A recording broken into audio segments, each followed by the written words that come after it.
Welcome to Prof E Plays. I'm Prof E, and the topic for this video is what is a solo RPG?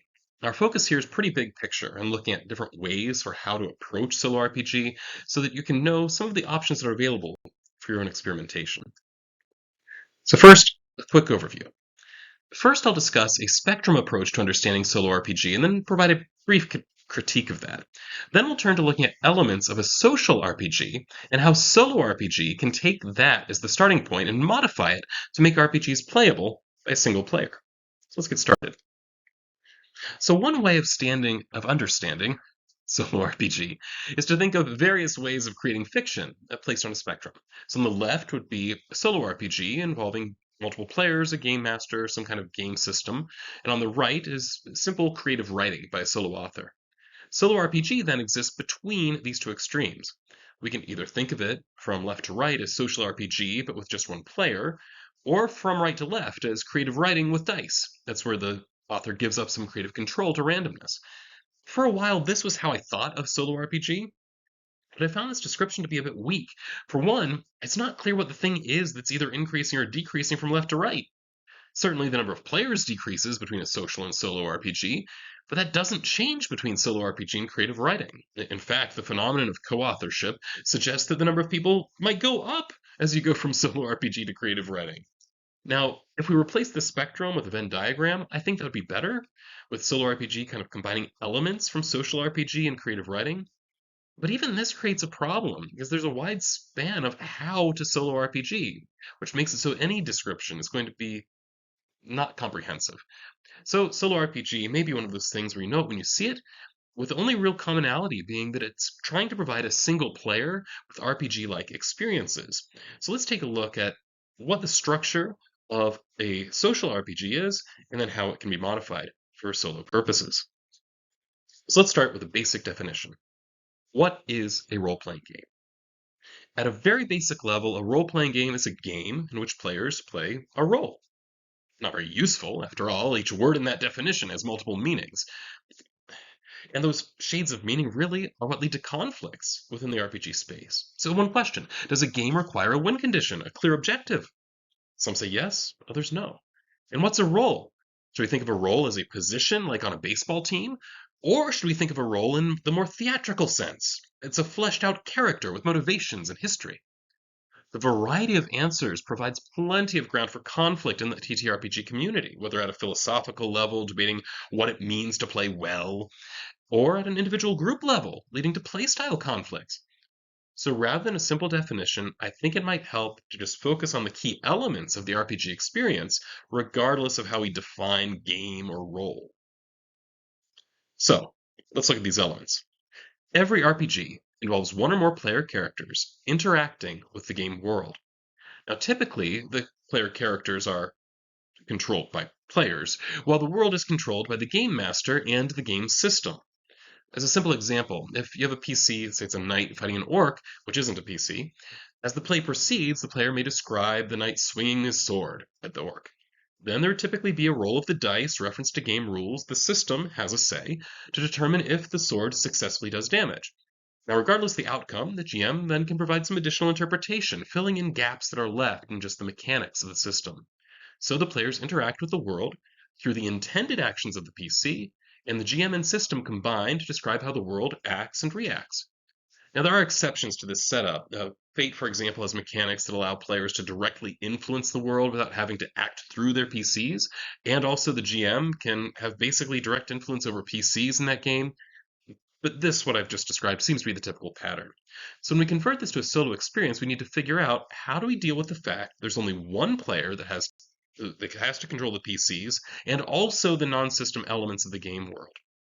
So let's take a look at a few different ways how this can work.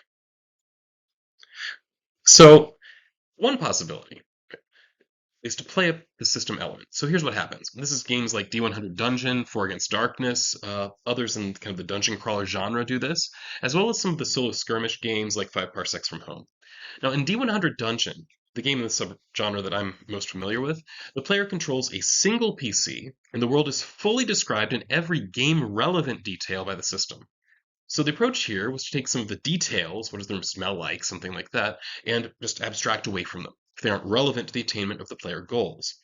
Now, two elements of this game are worth pointing out. One, it is specifically designed for a soloist. It isn't the case where we have to adapt a social RPG to solo. Two, it turns up the game elements while turning way down the thinking about role playing in the theatrical sense. However, at the same time, you can think of certain solo journaling games as being in a similar category. In this case, the system provides writing prompts, choices you need to make, situations your character faces.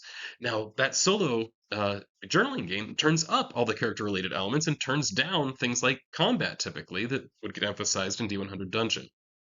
Yet, all of these share that the system provides situations that you as the player must respond to through your character actions. Now, one traditional way, then, of doing solo RPGs is to use what they call Gamemaster emulation. So, that is, replace the Game Master with a combination of tools, broadly described as oracles, to answer yes and no questions about the world, and some kind of inspiration tables to answer broader questions. Now, one of the classic examples here would be Mythic, which uses a general measure of chaos combined with the odds of something happening and a roll of the dice to answer yes and no questions and provide interruptions to the expected course of events. Now, Mythic also provides some inspiration tables to answer questions that require more than just a yes-no answer.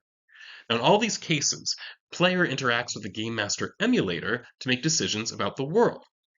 I think it's fair to say that this general approach is probably the dominant one in most of the solo RPG space, appearing in tools that are designed to convert social RPGs to solo RPGs, like Mythic, the one-page solo engine that I use in my Dungeon Crawl Classic series, or Covetous Poet, which I used in my Cepheus series. And this also appears in games that are specifically designed to be solo from the beginning. Games like Iron Sworn or Star Trek Captain's Log very much follow the same pattern. But there's another approach for the soloist, and that is to primarily take on the responsibilities of the GM and then emulate players. The Solitary GM, which I used for my short Monster of the Week series, provides a demonstration for how this can work. In this case, what gets emulated is the attitudes or dominant goals of the emulated players, and then the soloist interprets those in the context of the world to decide what the PCs do. So, summing up my thoughts about each of these options. Now, I think that the system-focused approach, the D100 dungeon type, does well when you want to emphasize whatever specific element that game emphasizes. So with D100 Dungeon, it really emphasizes resource management and fairly simple tactical combat decisions. So if you're in the mood for that particular type of experience, these games give you the opportunity to really focus on what you want in that moment with minimal pressure, I guess, on your creative juices. Now, Game Master Emulation does really well if you want to tell a story for a particular character or small group of characters, and do so in a fairly open way that requires more player creativity. While player emulation, I think, does well for those that really like to be the game master in a more active way, but have scheduling conflicts or something, some other barrier preventing you from participating in social RPGs. And I'd certainly encourage you, try out different options, see what works for you and when. Personally, I've done a bit of each of these. I love D100 Dungeon when I'm not in a creative mood, but want to roll some dice, kill monsters, and find treasure. I also find using various Game Master emulators to be really fun when I want to take on a character role and play it out. Solo RPG is definitely not one size fits all, both for people and for situations. So try a few, see what you like.